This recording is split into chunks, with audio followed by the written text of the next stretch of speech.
नामवर सखी हातम ताई का बेटा अदी बिन हातम इस्लाम और रसूलुल्लाह सल्लल्लाहु अलैहि वसल्लम से सख्त दुश्मनी रखता था। हिजरत के 9वें साल हज़रत अली रज़ी अल्लाह तआला अन्हो की क़यादत में इस कबीले की तरफ लश्कर भेजा गया। नाजरीन, अदी शाम भाग गया, लेकिन उसकी बहन सफाना और कबीले के दीगर अफराद को कैदी बनाकर ले आए। नबी करीम सल्लल्लाहु अलैहि वसल्लम ने हातम की बेटी को आज़ाद कर दिया और उससे ज़्यादा सफ़र भी फराम किया। अदी बिन हातम कहते हैं कि मेरी बहन जब मेरे पास पहुंची तो उसने मुझे कहा कि तुम फौरन रसूलुल्लाह सल्लल्लाहु अलैहि वसल्लम की बारगाह में पहुंचो। अगर वाकई वो नबी हैं तो तुम्हारे जैसे आदमी का इनकी तस्दीक और तायीद में पीछे रह जाना बड़ी अफसोसनाक बात होगी, और अगर वो बादशाह हैं तो उनके यहाँ तुम्हारी नाकदरी नहीं होगी।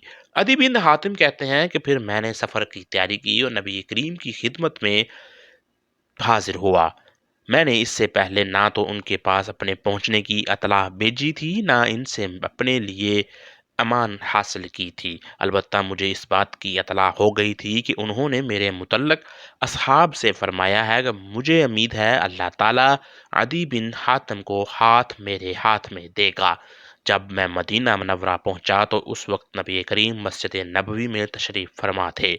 मैंने हाजिर होकर आप सल्लल्लाहु अलैहि वसल्लम को सलाम किया तो पूछा, कौन हो? मैंने जवाब दिया, अदी हातिम का बेटा। ये सुनकर नबी करीम सल्लल्लाहु अलैहि वसल्लम अपनी जगह से उठे और मेरा हाथ पकड़कर अपने घर की तरफ ले चले। आप नबी करीम मुझे साथ ले चले जा रहे थे कि रास्ते में इन्हें एक नहायत बूढ़ी औरत मिली जिसके साथ एक छोटा सा बच्चा था। वो आपको रोककर अपनी किसी ज़रूरत के मुतल्लक बातें करने लगी।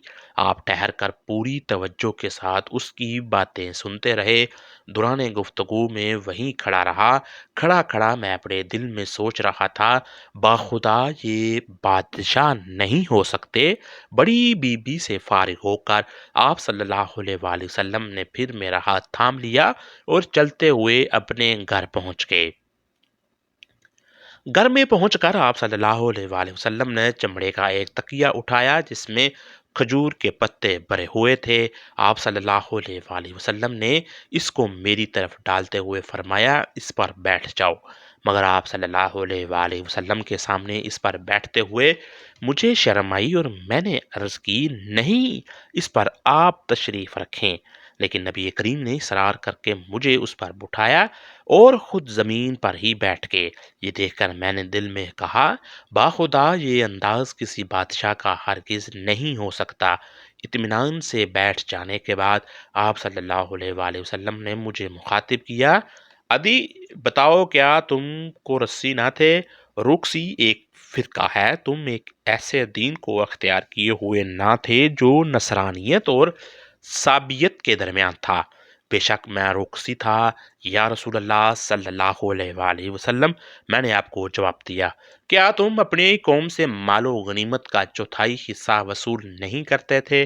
क्या तुम इनसे वो माल नहीं लेते थे जो तुम्हारे दीन में हलाल नहीं? आपने दोबारा फरमाया, हाँ या रसूल अल्लाह, मैं ऐसा करता था और इस वक्त मुझे यकीन हो गया कि मैं नबी मरसल हूँ। इसके बाद आप सल्लल्लाहु अलैहि वसल्लम ने फरमाया, अदी शायद तुमने उस दीन को कबूल करने से इसलिए हिचकिचाहट का मुजाहरा कर रहे हो कि आज मुसलमान मुफलिस और तंग दस्त हैं, लेकिन अल्लाह की कसम वो वक्त बहुत जल्द आने वाला है जब इनके यहाँ मालो दौलत की इतनी फरवानी हो जाएगी कि इसे कोई लेने वाला नहीं मिलेगा। शायद तुम इस दीन में दाखिल होना इसलिए नापसंद करते हो कि आज मुसलमानों की तादाद कम और उनके दुश्मनों की तादाद ज़्यादा है, लेकिन अल्लाह की कसम अनकरीब तुम सुनोगे कि एक औरत तन्हा अपने ऊंट पर सवार होकर हज्जे बैतुल्लाह के लिए कादिसिया से निकलती है और दौरान सफ़र उसे अल्लाह के सिवा किसी का खौफ महसूस नहीं होता। या शायद इस दीन को कबूल करना तुम इसलिए गवारा नहीं कि तुम देख रहे हो कि आज ज़माम हकूमत यानी इक़्तिदार दूसरों के हाथों में है और मुसलमान इससे महरूम है। लेकिन अल्लाह की कसम तुम जल्दी ही सुन लोगे कि बाबुल के सफ़ेद महल्लात मुसलमानों के हाथों फतह हो गए, किसरा के ख़जाने इनके कब्ज़े में आ जाएंगे। मैंने हैरत से पूछा, क्या? کسرا ابن حرمز کے خزانے؟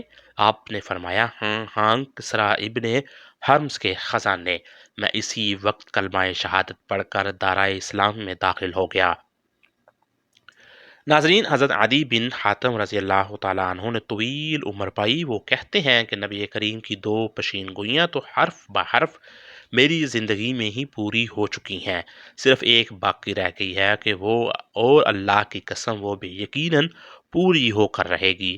میں نے ایک عورت کو دیکھا، وہ قادسیہ سے اونٹ پر سوار ہو کر نکلی اور بلا خوف و خطر مکہ پہنچ گئی۔